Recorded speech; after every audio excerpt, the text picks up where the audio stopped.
जेजून आपल्या सिसांक म्हणलें, तुमचो सोमी खंयच्याय दिसा येतलो तें तुमी नकलो देखून जागृत रावात।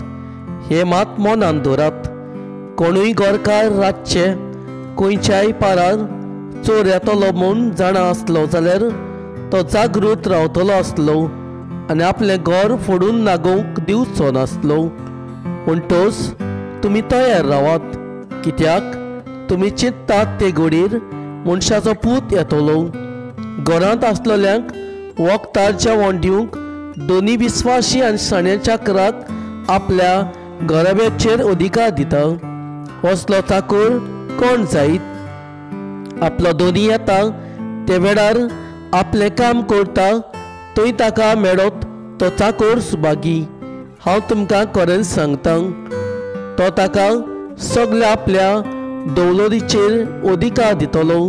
पूण बास्कोल चाकर आपणाच भितर अशें म्हणत जाल्यार म्हजो दोनी येवंक काळोख करता आनी आपल्या बारोबरच्या चाकरांक मारूंक आनी बेबदाय बराबर जेवंक आनी पियोंक लागत जाल्यार तो रावो नासलेल्या दिसाक आनी तो नकलो आसलेल्या घडीर त्या चाकराचो दोनी पावत आनी ताका कोडोत शिक्षा दितलो आनी ताची गोत दोंग्या सारकी जायशी कोत्तलो।